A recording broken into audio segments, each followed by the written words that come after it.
Good morning. Welcome to First Unitarian Church of Chicago, in person and at home. I am Corey Russell, and I am a member of the First U Board of Trustees, and I'm honored to welcome you to worship this morning along with our worship team. Our preacher today is our ministerial intern, Liz Kreslin. Our storyteller is our RE director, Liz Tolbert, and our music leader is Dr. Adam O'Dell. First Unitarian Church, I also want to mention the Chancel Choir that will be helping us with service as well, as they are fantastic and deserve that mention. First Unitarian Church has been a home for progressive religion in Chicago and beyond since 1836. The church sits on the western shore of Lake Michigan, south of the Chicago River. We honor the indigenous peoples for whom these are unceded ancestral homelands, as well as the diverse and vibrant indigenous American communities who make their home here today. We are a Unitarian Universalist congregation, community of children, youth, and adults. A people of many beliefs and traditions, bound not by the specific list of things we believe, but the values we share and the mission to grow our souls and heal the world. Whether you just stepped into this church for the first time or for the 1,000th time, you are welcome here. Whether you believe in God all of the time, some of the time, or none of the time, you are welcome here. Whether you have a PhD, a GED, or no degree, you are welcome here. No matter your race, or who you love, or how much money you do or don't have, you are welcome here. If you are a visitor, we're excited to have you with us. Please let us know that you are here by filling out a visitor card, making sure to include an email address, and dropping it in the offering plate. This will ensure you get our weekly newsletter. If anyone has a joy or sorrow that you would like read aloud during our Joys and Sorrows section, please fill out a card and give it to one of the ushers as they collect the offering. If you have a joy or sorrow that you would like our care and support team to know about privately, you may put cards in the sanctuary box in the back. Please join us after service in Chris Moore Parlor for refreshments and good conversation. To get there, you go up the stairs to my right and follow the crowd or ask anyone to guide you. For some announcements today, in addition to fellowship hour right after service, here in Hull Chapel, we'll be doing some Easter egg decorating. So I encourage you to join us for that. Global Studies is meeting at 11:30 in the VOV library back there. And then our Faithful Defiance of Authoritarianism group will be meeting at 1 p.m. on 53rd Street near Nichols Park. Later this week at First U, tomorrow, the First U men's group will be hosting a watch party for the NCAA Men's National Basketball Championship here in Hull Chapel at 7 p.m. Tuesday, there's band practice. Wednesday, senior support group. Wednesday, there's also game night. I think we'll be doing party games this week. On Thursday, there's going to be a First U native wildflower garden spring cleanup at 11 a.m. It's not exactly clear to me where that's happening, so you can talk to me or probably Bobby afterwards, and we can figure it out. Choir rehearsal will be at 7 as well, and then there's going to be a Cook County Forest Preserves hike at 10:30 on Saturday. And also Saturday, our big event for the week. I'll turn over to Kent to tell you a little more about that.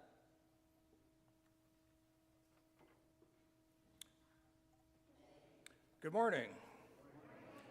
Are you jazzed about our upcoming jazz concert? Yeah.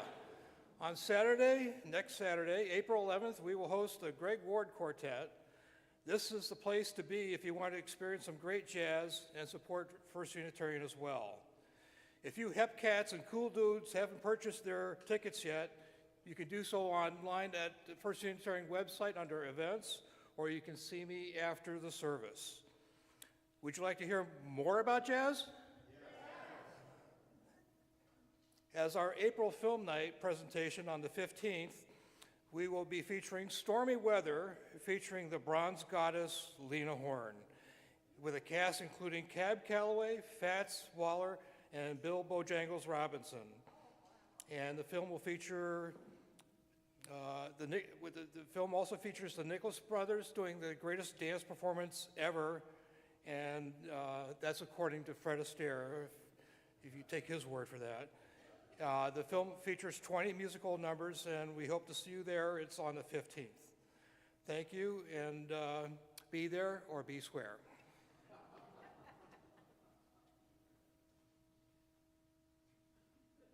I'm back.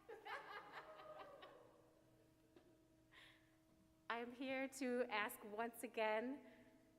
What? Okay. I'm here to ask you once again, First Unitarian, will you go to the prom with me? Yes. Saturday, April 20, actually I don't think you can see that side, but Saturday, April 25th from 7 to 11 p.m. For adults and youth 12 to 17. Please get your tickets. There's a discount. You get $5 off each ticket if you buy at least 4 at once. And if you want to volunteer for the prom, we have a lot of volunteer options. If you want to volunteer during the prom, you only have to volunteer for like 1 hour. So I think a lot of us can volunteer for 1 hour to, like, I don't know, do the food or check tickets, bartend, stuff like that. So please see me during coffee hour to buy your tickets and to sign up to volunteer for 1 hour during the prom. There's a discount code if you volunteer. And please do buy your tickets. The earlier we know how many people are coming, the better we can plan food and drinks and all kinds of stuff. So just like with the pledge, please do not wait to get your ticket today. Thank you.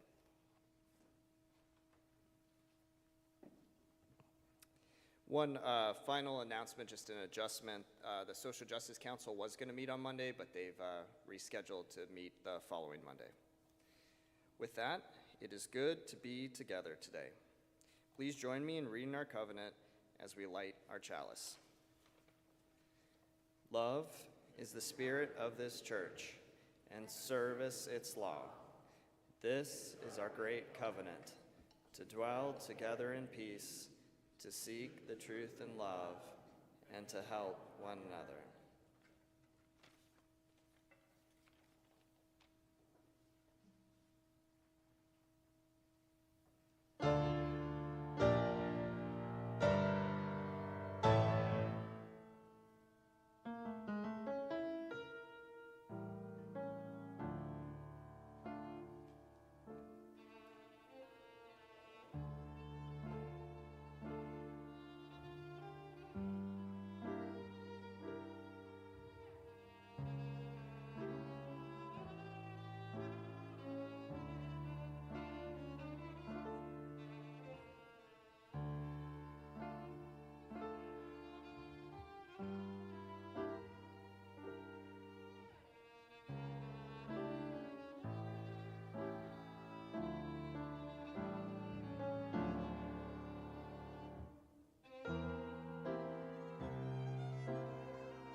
I'd like to call us to worship today with a poem by Mary Oliver, Messenger.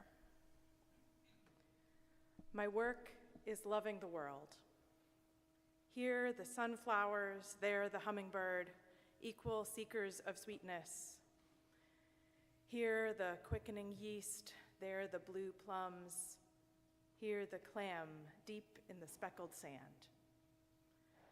Are my boots old? Is my coat torn? Am I no longer young and still not half perfect?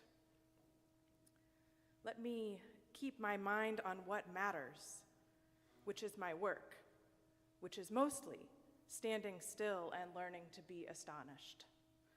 The phoebe, the delphinium, the sheep in the pasture and the pasture, which is mostly rejoicing since all the ingredients are here, which is gratitude, to be given a mind and a heart, and these body clothes, a mouth with which to give shouts of joy to the moth and the wren and to the sleepy dug-up clam, telling them all over and over how it is that we live forever. Let us come into the work of loving the world. Come, let us worship together.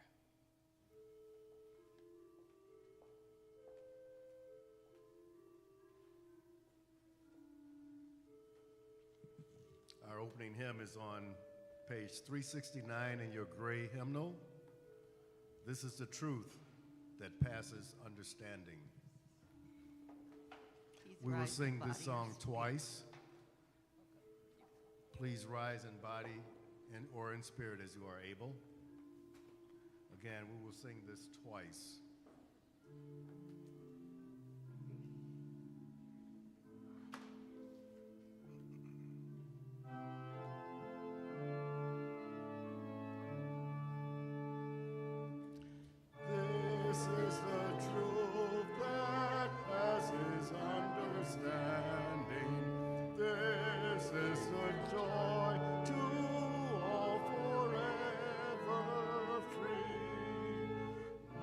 Springs from death and shatters every fetter, and winter turns to spring eternally.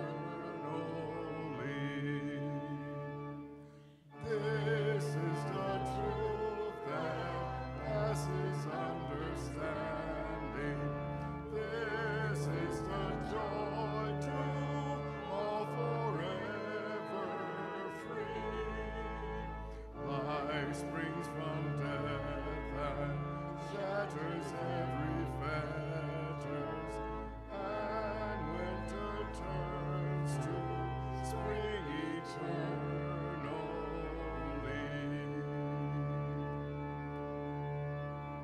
Thank you. You may be seated.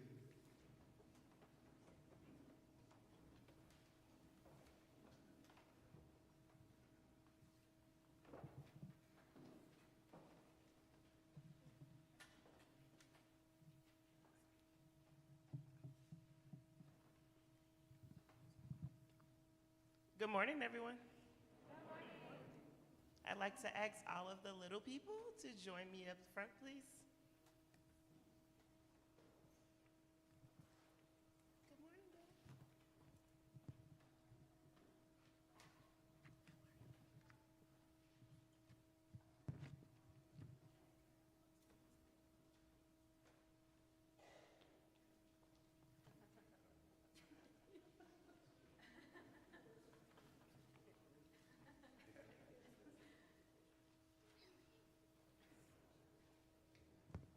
Where's Lennox?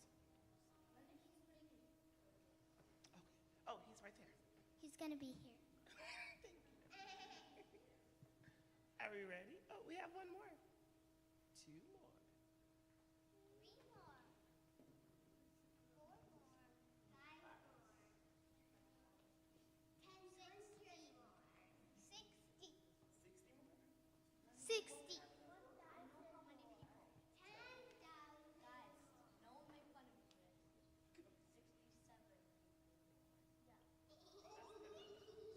Alrighty. Are we ready for the story? Yeah. the title of our story today is called What Cannot Be Contained? There once was a small garden that sat behind an old stone wall. Every winter, the garden looked empty. The trees were bare, the ground was cold, and everything looked quiet and still.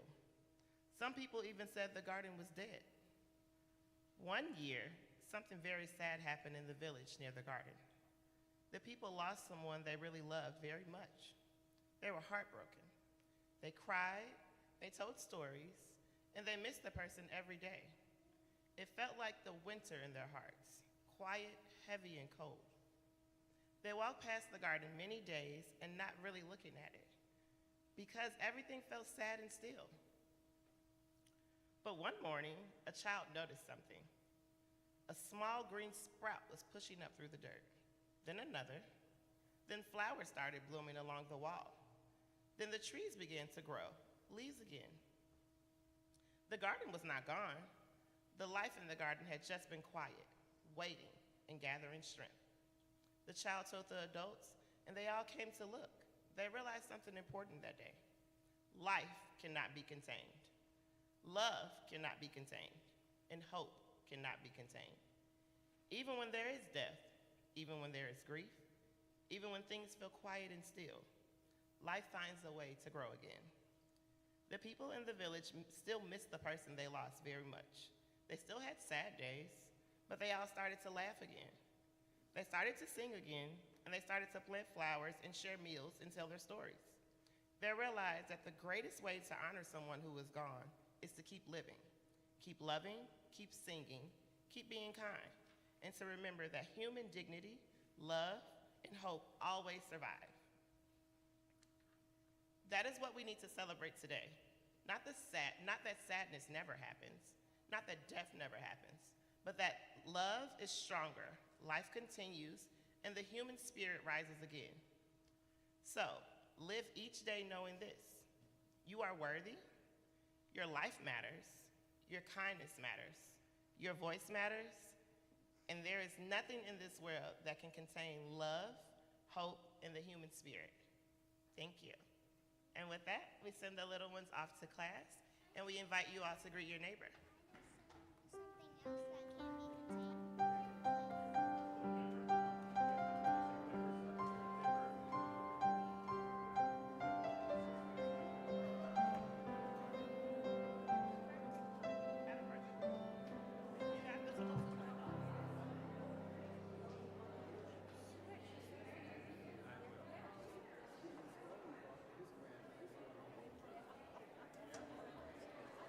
Something else that can't be contained.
Each week we take up an offering. Oh, and I'm introducing, I'm operating on autopilot, and so I'm introducing Miss Evelyn Johnson for her pledge testimonial.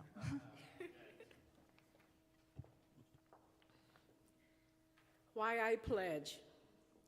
Good morning. I am Evelyn Johnson. First U has been my spiritual home since 1964.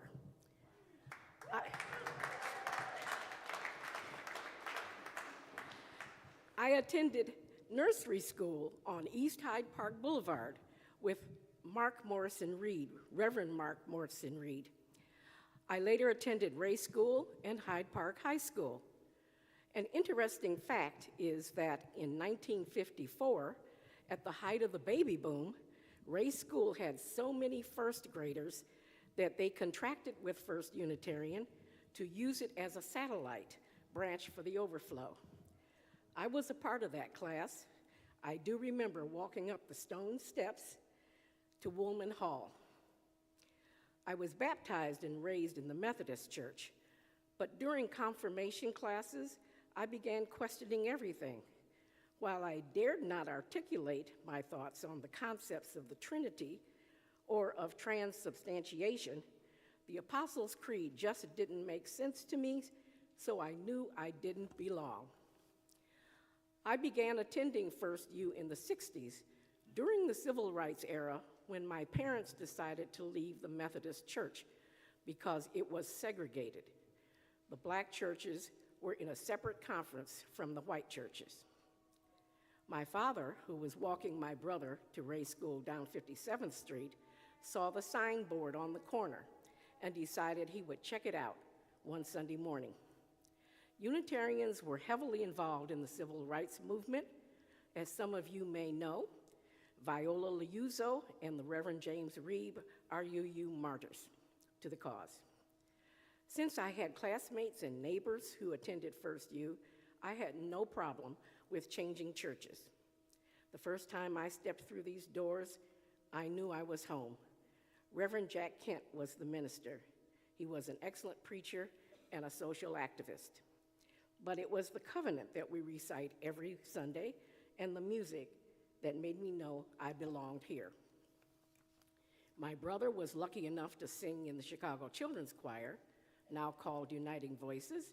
He actually recruited Joan Peterson to be in the choir. Like most college students, I drifted away from church. But later, when I had my children, I realized church was necessary as my backup in teaching them ethics and morality. While it took me until 1983 to finally sign the membership book, I always knew this was my home. I've certainly been frustrated by the politics at times, but I believe in the 7 principles.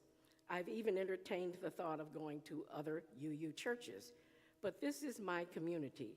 You are my family, and I raised my children here. My parents are in the crypt downstairs, and I recently bought my own niche. So I know I'm not going anywhere. I'm home, and I must support my family's home, and this is why I pledge.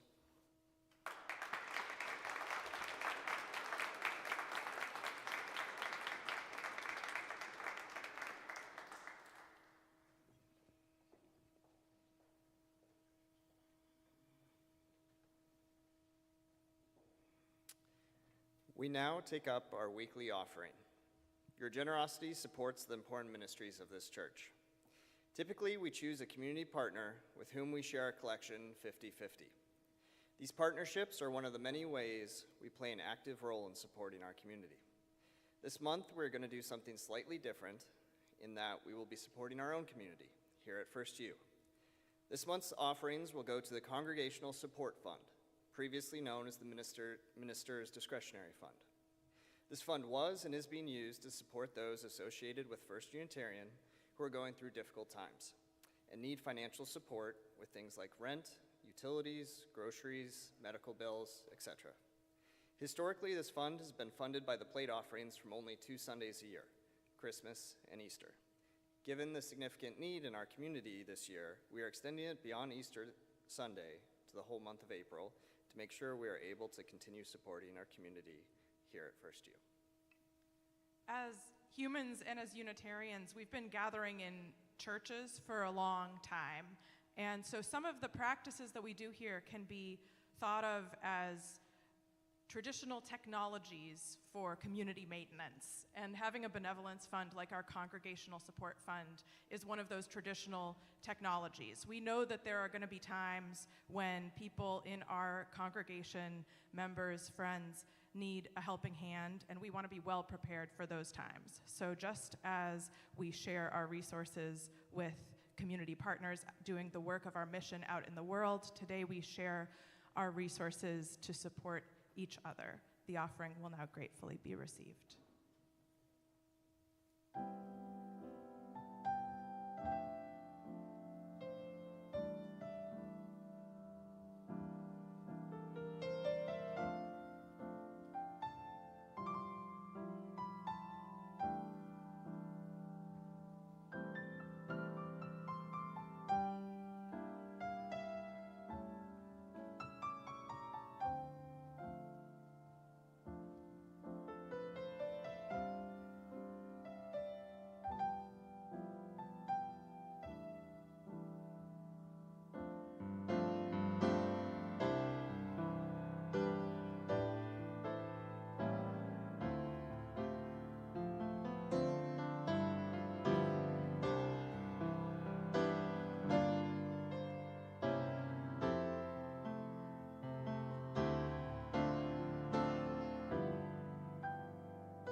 Please rise in body or spirit for the singing of our centering song.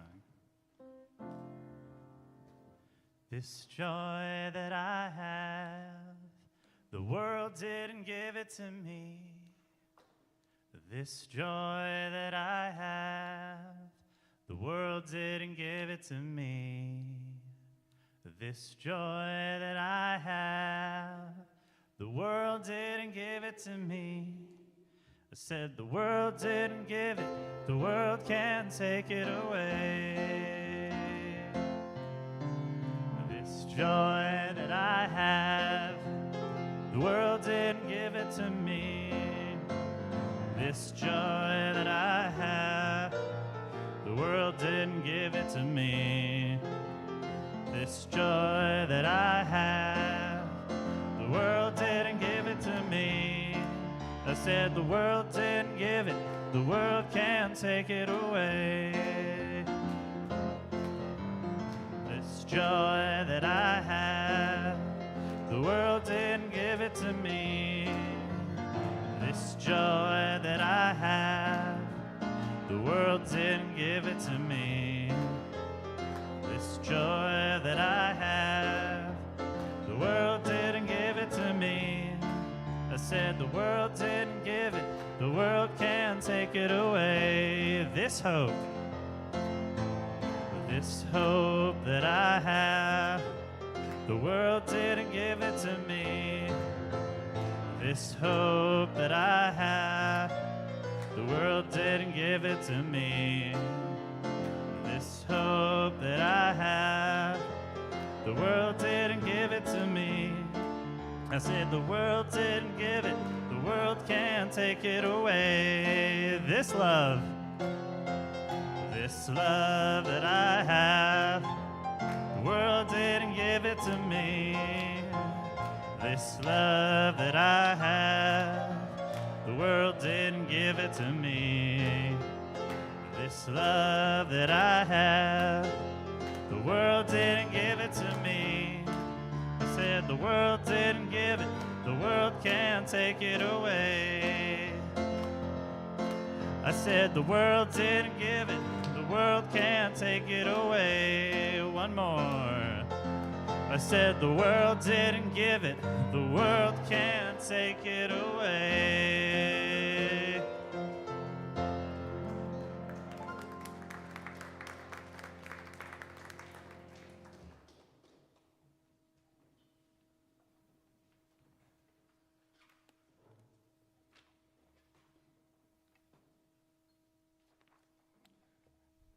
This is the time in our service for joys and sorrows. As we gather each week in service and worship, in this celebration of life, we bring our whole selves to share with one another, our joys as well as our sorrows. Today, we will lift up just a few of these.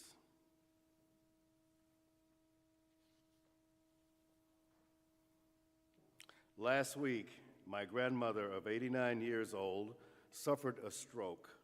This is from Tony P. She has recovered thanks to the hospital's treatment, but the energy of her right side of her body is at 20% of what it used to be. Our hearts are with you as you deal with your grandmother. I resonate with that because my mother is 96 years old. I'm mourning the passing of my dear friend Dwayne Staten. I hope I'm pronouncing this name right. This is from Leslie Davis. And holding his wife Diana in my thoughts. Our hearts are with the family and with you, Leslie.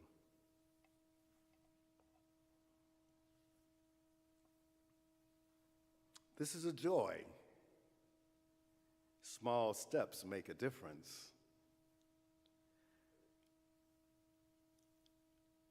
With microfinance and sustainment, on 3 April, I co-funded a third business in Liberia. This is from Mark Saphir, Club addition. This joins 2 grocery stores and a planned K through 8th grade school. More information can be found on my LinkedIn page or Facebook page accounts. Just ask me. Mark, raise your hand. We're so proud of you, brother.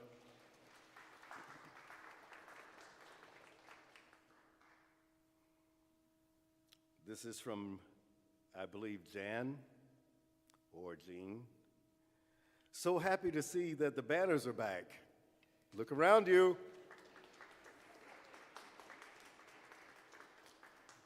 Thanks to Anita Olikoff or whomever else made this happen. And Eleanor, yes.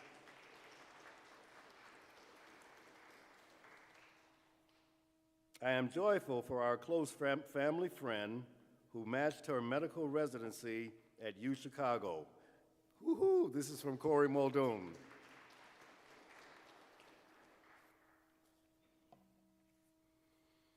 We also hold in our hearts all those suffering today from wars, who are unfree and prevented from thriving, who are grieving and hurt, who are fearful, worried, who are facing hate. We hold these in our hearts in this room and around the world that they might have respite.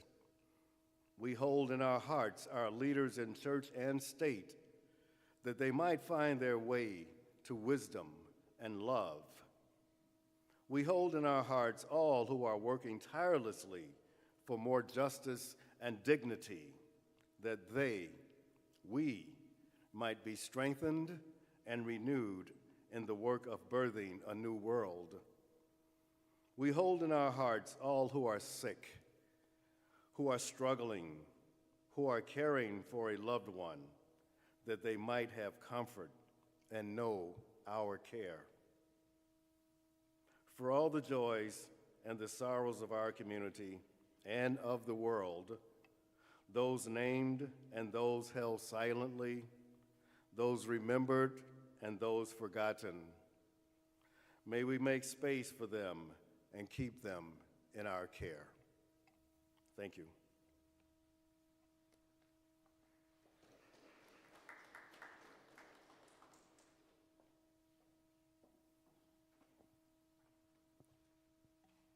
A reading from Howard Thurman, Meditations of the Heart. I will not give up. It was above the timberline. The steady march of the forest had stopped, as if some invisible barrier had been erected beyond which no trees dared move even in single file. Beyond was barrenness, sheer rocks, snow patches, and strong, untrammeled winds. Here and there were short tufts of evergreen bushes that had somehow managed to survive despite the severe pressures under which they had to live. They were not lush. They lacked the kind of grace of the vegetation below the timberline, but they were alive and hardy. Upon close investigation, however, it was found that these were not ordinary shrubs. The formation of the needles, etc., was identical with that of the trees farther down. As a matter of fact, they looked like branches of the other trees. When one actually examined them, the astounding revelation was that they were branches. For, hugging the ground, following the shape of the terrain, were trees that could not grow upright, following the pattern of their kind. Instead, they were growing as vines grow along the ground, and what seemed to be patches of stunted shrubs were rows of branches of growing, developing trees. What must have been the tortuous frustration and the stubborn battle that had finally resulted in this strange phenomenon? It is as if the tree had said, I am destined to reach for the skies and embrace my arms in the wind, the rain, the snow, and the sun, singing my song of joy to the heavens. But this I cannot do. I have taken root beyond the timberline. And yet, I do not want to die. I must not die. I shall make a very careful survey of my situation and work out a method, a way of life that will yield growth and development for me, despite the contradictions under which I must eke out my days. In the end, I may not look like the other trees. I may not be what all that is within me cries out to be, but I will not give up. I will use to the full every resource in me and about me to answer life with life.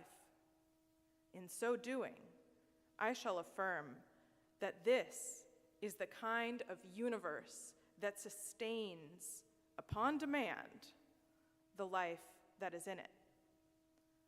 I wonder if I dare to act even as the tree acts. I wonder, do you?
Last summer, our yard at home was an absolute jungle of dandelions. I had actually never seen them grow so tall and big. I had no idea it was even possible. And now I like pollinators and native plants as much as the next environmentalist, but this was an absolute hazard. So I spent my days kneeling over them trying to pull up each taproot. I did that until I couldn't find any more dandelions. And you gardeners will not be surprised to hear that I can already see they'll be back this year. I see the little clusters of green leaves spreading despite my attempts to cut them down. That's what I admire about dandelions, their tenacity, their strength and cunning to find even and break through a crack in concrete. Similarly, those trees that Howard Thurman writes about having settled in the thin air above the timberline and refusing to give up to die, even though their circumstances put them in a place where they're not supposed to be able to survive. Survive. That word is derived from Latin through French, survivre, to live beyond, to overlive, a surplus of life. When you continue to exist even after facing a threat, you might not have lived, you might not have thought you could go on, and yet you're here. We're here. This is the message of Easter. Life cannot be contained. It overflows even when people try to suppress it. I'd venture to say that's the message of Passover too. Life and freedom overflow in the face of great oppression and suffering. It's easy to take these holidays for granted. They come around every year, after all. It can be easy to either dismiss them as irrelevant to our current time or to take them simply as a time to celebrate with family and friends, to take joy in the return of green plants and robins and air that doesn't hurt our faces as Chicagoans. Don't get me wrong, I'll never preach against celebrating with family and friends and taking joy in the simple appreciation of a robin or the fresh air on a spring day. Do those things. But Easter and Passover are about more than the seasonal renewal that comes each spring. Both of these holidays that are being celebrated around the world today tell stories of liberation that is unexpected, shocking, almost unbelievable, beyond expectation. In John 20, the story of the first Easter morning, a grieving Mary Magdalene comes to pay her respects to Jesus at his tomb. Jesus, her beloved teacher, who was just executed by the state 2 days prior because of his teachings. She finds the tomb open and empty, and understandably, she freaks out and runs to tell the other disciples that someone has moved their teacher's body and no one knows where it is. When the gospel tells us Jesus comes to her saying, "Why are you crying?" she first assumes that he's the gardener and asks him where the body was moved. As Unitarians, we'd be with Mary on not immediately assuming that her dead teacher was appearing to her, and with Thomas the next week on wanting to see and touch before we believed. This story of Easter tells a triumph of life over death that is shocking, that overturns all expectations. In the story of the Exodus that was retold at Seders around the world this week, the marvelous escape of the Israelites to freedom requires extraordinary miracles because of the depth and intensity of their oppression under Pharaoh's slavery. In both cases, it's not pretty. The triumph of life and liberation are shocking in these stories because they are surrounded by death and suffering. These holidays celebrate communities surviving and thriving in the face of slavery, oppression, persecution, state violence, death. The message of the day: life overflows even when people try to suppress it. the suppression of life and of freedom has felt rampant this year. Rights seem to be all too alienable. It has sometimes felt like we are seeing more friends and neighbors in our city, our region, our country, our world being alienated from more rights every day. Our trans siblings, even more so in some neighboring states and also here in Illinois, are facing a harsh environment. Neighbors in Kansas are assessing whether to stay where they live and be subject to a new law restricting access to valid identification and use of public facilities, or uproot themselves and move across state lines for more freedom.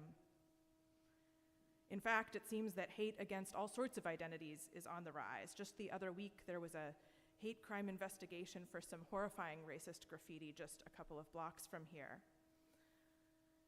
And our communities in Chicago are still reeling from the thousands of people arrested and deported in immigration enforcement this fall and winter, a number still growing quickly, many of whom are still suffering in detention centers in abject conditions. And of course, it's nothing new for people in our country to be alienated from rights that we should all be enjoying, rights to life, liberty, the pursuit of happiness.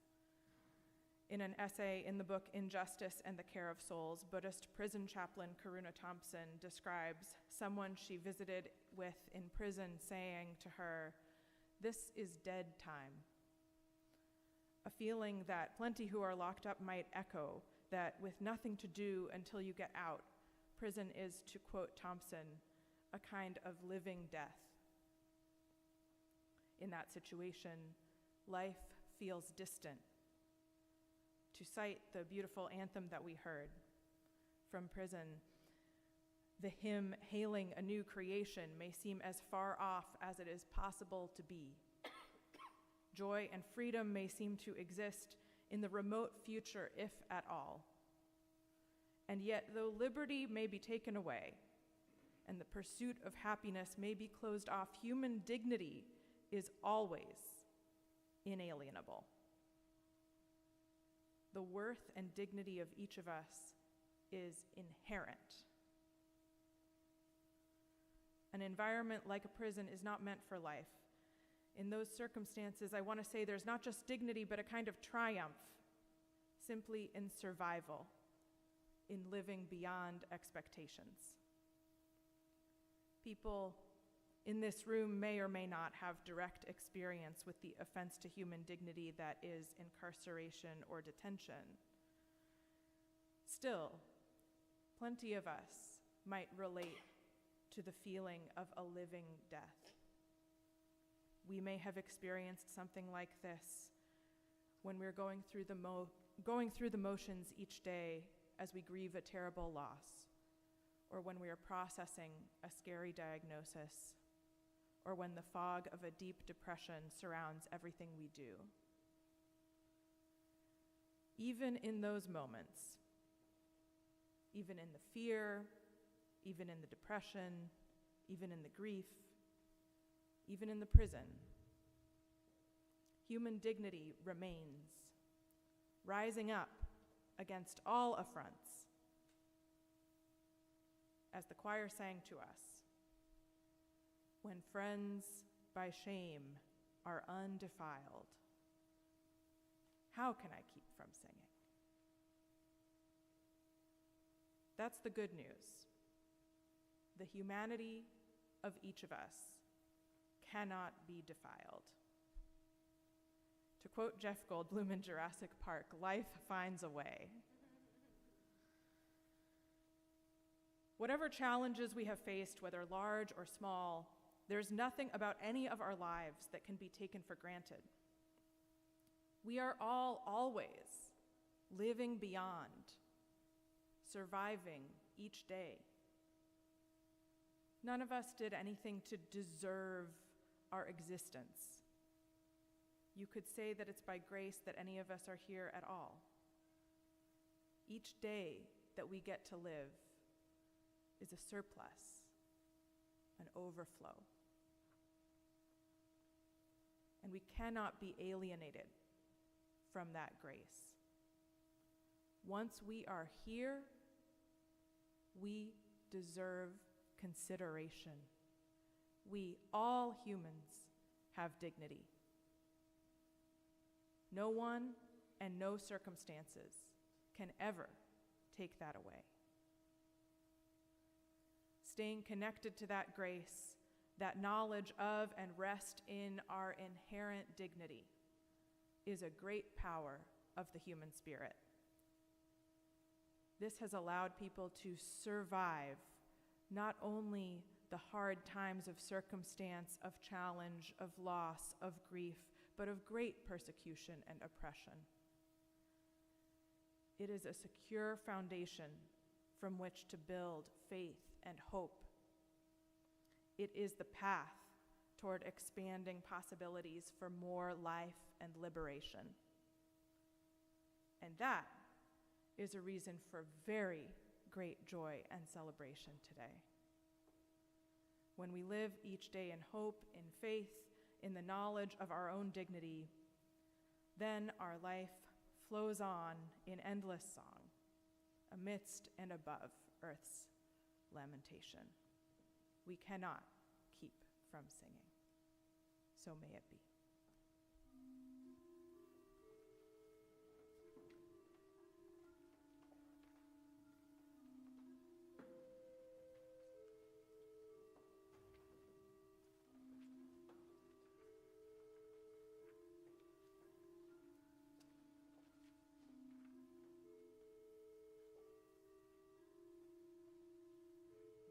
Our sending song is hymn 108 in your gray hymnal, My Life Flows On in Endless Song.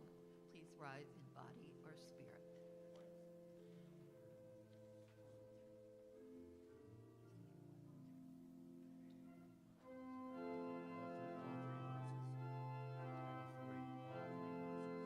All three verses will be sung. My life flows on in endless song, above earth's lamentations. I hear the real, though far off hymns that hail a new creation. Through all the tumult and the strife, I hear the music ringing. It sounds an echo in my soul. How can I keep from singing? What through the tempest round me roars, I know the truth, it liveth. What though the darkness round me close, songs in the night it giveth. No storm can shake my inmost calm, while to the rock I'm clinging, since love prevails in heaven and earth. How can I keep from singing? When tyrants tremble as they hear the bells of freedom ringing, when friends rejoice both far and near, how can I keep from singing? To prison cell and dungeon file, our thoughts to them are ringing. When friends by shame are undefiled, how can I keep from singing?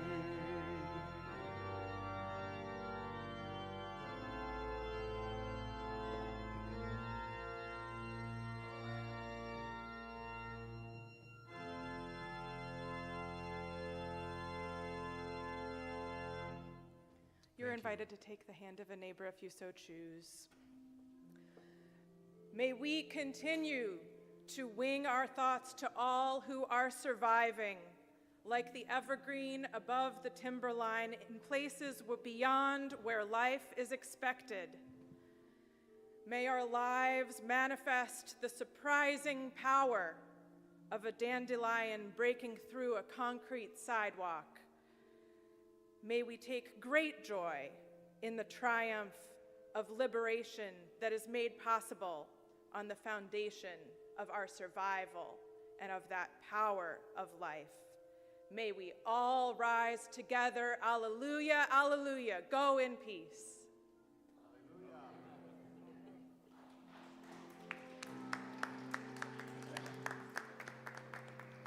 Before you go in peace, before you leave this sanctuary, I forgot my own personal joy this morning that I want to share with you. I want to thank Liz for a powerful sermon because it ties in. One way that we can combat the injustices is to strengthen our budget through pledging. And the joy that I forgot is we have these nice stickers, and these stickers say, I pledged at First U. Just like when you vote, I voted. Before the end of this month, I hope to see everyone in this sanctuary. Here's a pledge statement from Carrie Hedges. Before the end of this month, I hope to see everyone wearing a sticker that said, I pledged First Unitarian. Happy Easter.